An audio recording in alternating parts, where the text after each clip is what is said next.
గురుగారు, కుమార సంభవం అనే కావ్యాన్ని మహాకవి కాళిదాసు రచించారు. అయితే ఈ కావ్యంలో అసలు కుమారస్వామి గురించి ప్రస్తావన ఉండదు. కానీ కుమార సంభవం అని నామకరణం ఎందుకు చేశారు? కావ్యం పేరేమో కుమారుడు యొక్క పుట్టుకని తెలియచేసేటువంటి కావ్యము అని. కుమారుడు అనేటువంటి పేరు లోకంలో ఏ దేవుడికి ప్రసిద్ధి అంటే సుబ్రహ్మణ్య స్వామికి ప్రసిద్ధి. కుమారస్వామి అంటారు ఆయన్ని. కాబట్టి ఆయన పుట్టుక, శివుడు పార్వతికి జన్మించినటువంటి సుబ్రహ్మణ్యేశ్వర స్వామి వారి యొక్క జననం గురించి తెలియచేసేటువంటి కావ్యం కుమార సంభవం. అయితే మీరన్నట్లుగా కాళిదాస మహాకవి ఈ కుమార సంభవ మహాకావ్యంలో అత్యుత్తరస్యాం దిశి దేవతాత్మ అని కుమార సంభవ మహాకావ్యం మొదలవుతుంది. ఈ కావ్యంలో ఎక్కడా కూడా సుబ్రహ్మణ్య స్వామి యొక్క ప్రస్తావన చేయలే. మరి ప్రస్తావన చేయకుండా పేరు అలా ఎందుకు పెట్టారు అని అంటే, లోకంలో ఏదైతే సహజ సిద్ధంగా ప్రసిద్ధమై ఉందో దానికి మళ్ళీ ప్రత్యేక ప్రస్తావన అవసరం లేదు. ఎట్లా అండి లోకంలో ఎలా ప్రసిద్ధమైంది? శివుడికి పంచముఖాలు, అమ్మవారికి ఒక ముఖం.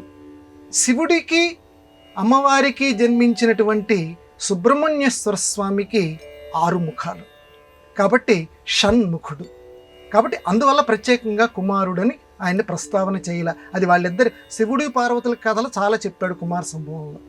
ఇంకొకటి, శివుడికి సంబంధించి ఈ యజ్ఞస్వరూపంగా యాగం చేసేటువంటి సందర్భంలో ఆజ్యము అంటారు. ఆజ్యము అనంటే కింద నుంచి ఊర్ధ్వంగా పైకి వెళ్ళేటువంటిది, అది శివ సంబంధమైనది.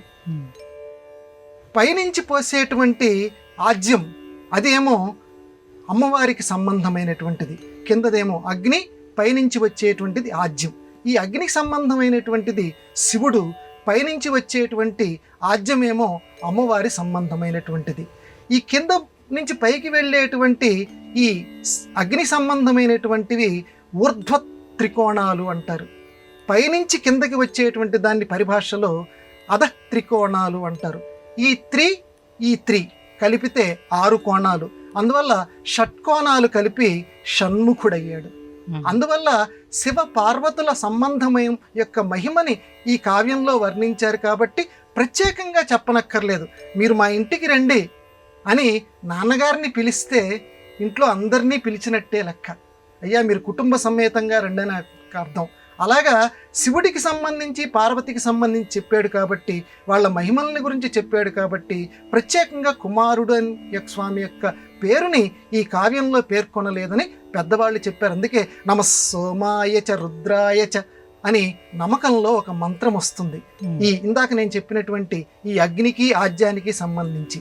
అందువల్లే మన సభా కార్యక్రమాల్లో కూడా శంకర భగవత్పాదుల వారు ప్రత్యేకంగా పంచాయతన పూజ పెట్టారు, కానీ అందులో సుబ్రహ్మణ్యేశ్వర స్వామి వారి యొక్క పూజ ప్రత్యేకంగా పెట్టలేదు. ఎందుకంటే ఆయన నిత్య వ్యవహారంలో పూజలు అందుకునేటువంటి వాడు. కృత్తికా నక్షత్ర సంభవుడు కాబట్టి, ఆయన కృత్తికా నక్షత్రం అగ్ని కాబట్టి దీప ప్రజ్వాలనం మనం చేస్తాం కాబట్టి ప్రతి చోట కుమారస్వామి ఉంటాడు. అది అందువల్ల అన్ని చోట్ల ఉన్నదాన్ని ప్రత్యేకంగా పేర్కొనడం అనవసరం అని చెప్పి కాళిదాస మహాకవి ఆయన యొక్క పేరుని ఎక్కడా కావ్యంలో ప్రస్తావించలేదు.